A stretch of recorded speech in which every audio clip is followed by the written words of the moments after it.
Mike Schaefer from Husker 24/7 joins us. Is that a Niner in there? All right, you have been pretty consistent for a while that you think this team is going to come through in ways that we've not seen around here for a while. Has there been anything that has even added to your belief since we last discussed? Added to my belief. Added to your belief. No, not necessarily. I mean, I basically was sort of pretty staunchly 8-4 most of the spring into the summer. Then I was looking at the schedule, and I had a hard time deciding where the fourth loss would be. So that's how I ended up at 9-3. So I think I'm pretty content at 9-3 at this point. We will see if Nebraska can actually pull that off, but I think they have the talent to do it. It's whether they can stay out of their own way. All right, so Schaefer, with that in mind, with 9 wins, where they make the biggest jump this season, in your opinion, that gets them to 9? And this is maybe a two-parter. So what do they do to get there? What is the biggest improvement that gets them there more than anything else? And do you feel that 9 is the ceiling? No, I don't think it's the ceiling. I think they have the ability to win double-digit games this year in the regular season. I just think that they're ultimately it's too much to ask too soon for them to actually, for me to actually predict that. Now, maybe, if they're rolling in November, maybe they aren't dropping that game to USC. I mean, that's kind of the one where I look at, and I think I wouldn't be shocked if Nebraska could go into the Coliseum, control the line of scrimmage, and give Lincoln Riley's boys everything they can handle. That wouldn't surprise me, but they have to be able to do that. And so right now, I'd have USC winning that. Now, going back to the first part of your question, I mean, this is like the most obvious answer ever, but it's a passing game. I mean, I think Nebraska will run well enough. I don't think they have a running back that I'm super enamored with, but maybe somebody emerges this year. And I think they'll be able to run the ball fine. But they're going to be able to throw the ball in such a way that I think is going to challenge a lot of defenses. I mean, I don't think they're just going to be Shedeur Sanders and Travis Hunter and Jimmy Horn out there like week one. Mm-hmm. But I think Dylan Raiola has the ability to, manipulate defenders with his eyes and with his arm. I think he has great touch passes. We talked to our analysts at 24/7, and they say that he has maybe one of the best deep balls to come out of high school in a long time. And you pair that up with what I think to be the best group of pass catchers Nebraska's had in years. And, I think Jamal Banks can be a steady over-the-middle guy. I think Isaiah Nair has game-breaking potential. You've heard me talk about Jalen Lloyd as someone I think has the upside as an all-conference receiver by the time he leaves Nebraska. Certainly, we know what Malachi Coleman's potential holds. Ja'Cory Barney is an exciting player. I think Isaiah Garcia-Castaneda can be someone that can help out with Nebraska. I haven't even mentioned tight end, where Thomas Fedoni could be the biggest breakout that they have on offense this year. And it wouldn't surprise anyone because he has that level of potential. Nebraska has athletes that they simply did not have last year on offense. I mean, when we do all of this, why can they get better? Why are they going to win games? They're going to score more points. I mean, go back to November. You had your third-string quarterback, your fourth-string running back, wide receivers 4, 5, 6, and an injured Billy Kemp. Yeah. That's what you went into every one of those games with. This is not last year's offense. It's okay to tell yourself that they struggled in November, but most of those players aren't going to be on the field when they take the field against UTEP.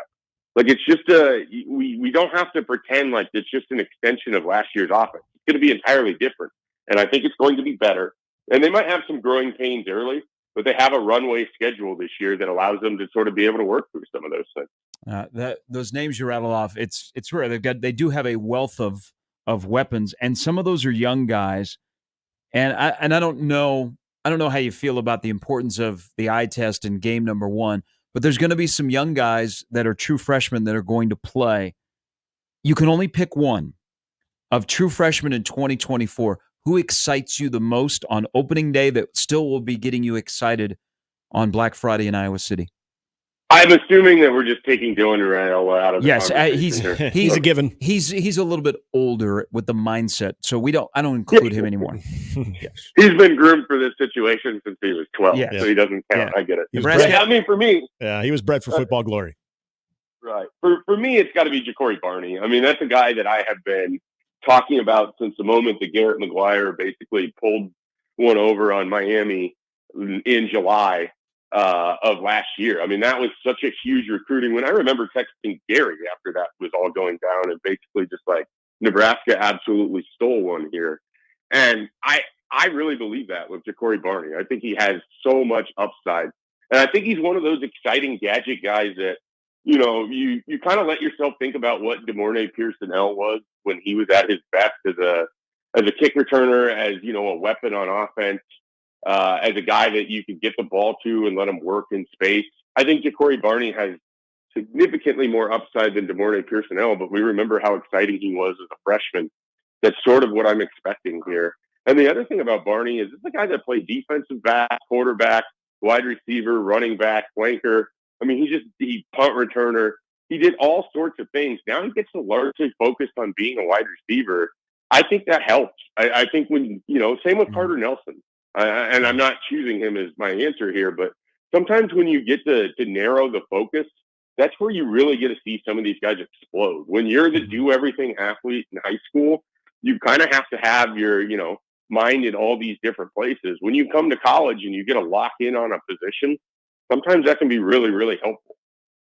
Oh, and I will ask you this on another guy that I think if Gary asks a similar question to anybody else, maybe you would have Vincent Shavers in that answer as well. Let me ask you this: if it's not Vincent Shavers, is it because that spot has been so solidified and locked down, or do you think there's still a lot of growth for Vincent Shavers that'll still be a process throughout this season? I think it's partially that but wide receivers no less deep or busy. That's true. So it's not like just Corey Barney's going to get more opportunity at wide receiver than Vincent Shavers might at linebacker. I mean, some of it, if we're honest, is just it's a bias in that I believed in Ja'Cory Barney for a long time. I'm just not going to stop here on the eve of the season. So, but everything I heard about Vincent Shavers is that he arrived in January and just kind of hit the ground running. And again, similar to Ja'Cory Barney, from the same area of the country, from the same program of Miami, it really feels like they stole one. Now, I think there was maybe some academic questions with Vincent Shavers at Miami that was not an issue at Nebraska, but they also may have just moved on from him. And their loss is a big, big game for Nebraska. Running back. Everybody's going, will one emerge? Does it, at the end of the day, if you're on the other side of the table and you're in charge of Nebraska football, does it matter if one running back emerges as long as you have four healthy guys? I don't, I go back and forth on this all the time. My personal preference is to have the guy, like the person that you feel good about, the person that when it's the fourth quarter, you just want to feed him and let him go to work. That would be my ideal situation here, but I don't think Nebraska has that.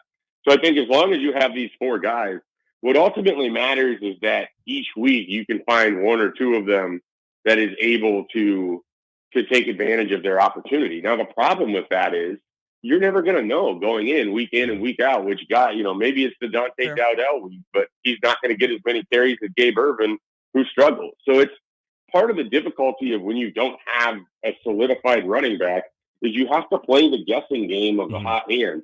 And frankly, and others might disagree, it's not like EJ Barthel wowed me last year when he had his rotation and when they made their decisions of when Anthony Grant was going to get the ball, when Emmett Johnson was going to get the ball.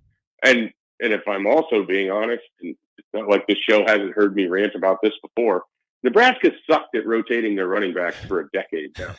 So part of why I want someone to emerge is it gets really tiring watching a guy have like a 12-yard carry on one possession and then not see the ball again for another, 15 plays when we're talking about, Cedric Mills and occasionally last year, Emmett Johnson. So I would prefer, obviously, if someone emerges. I just don't think that's going to happen. And playing the hot hand, can work in your favor, but you got to really be able to intuitively know what's happening. Yeah, okay, and that's interesting because listening to Matt Rule talk about the situations that you would see each guy in, because I would be with you, I think the conventional wisdom would say if you can lather a guy up and all of a sudden he starts getting into a rhythm and you ride that, proverbial hot hand, that's all the better. But if you get to a situation throughout the season that those roles are clearly identified and they're effective, would that be a situation where you don't really hinder the offense, where as long as the again, going back to the rhythm of the offense, it's not impacted because exactly in each down and distance and situation which guy's coming in and they've established that? Yeah, and I think what you're really talking about there is that the offensive line establishes it, so Right. it really doesn't matter which one has the ball. Yes. I mean, so that's the scenario that's the best, where we don't even have to talk about a guy emerging because it doesn't matter which one gets the carry because the offensive line is largely doing their job. But yeah, I mean, I think there's solidified roles for him. I think by the end of the year, Ramir Johnson's ultimately going to be the guy in critical situations who's going to be on the field because he's the best pass protector. He's probably the best pass catcher out of the backfield. I think this is going to be a passing offense in a lot of ways. And then I mean, he's had the best career out of any of these guys too. I mean, his 2021, he was Nebraska's best offensive player at times on the field against Michigan in a really, really big game. And that guy is still, I think, there. And I think that they can find a way to utilize him. So if I had to bet on any of these four to sort of be the guy by November, I think it's Ramir Johnson.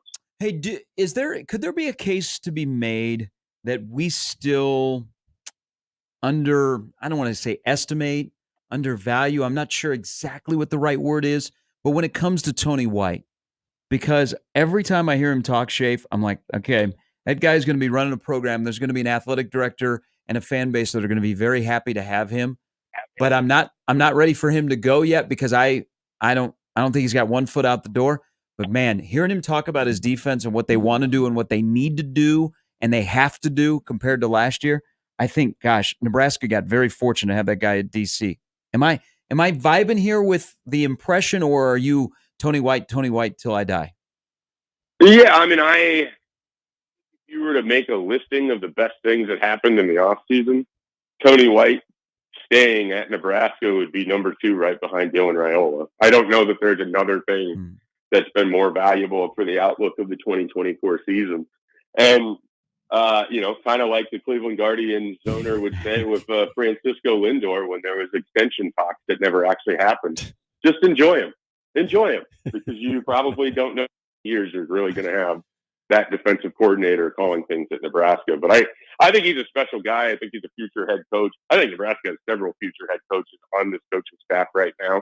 But Tony White's ability to connect with his players and the way they play for him is part of why Nebraska could have a special year this year. Yeah, I agree. Schaefer, it's finally here. We appreciate it. Great stuff. Enjoyed Josh joining you guys on the Hypecast. I look forward to next week, and we'll see you tomorrow, my man. All right, sounds good. It's football season. Let's Finally. bask in the glow of it. Finally. Thanks, Schaefer.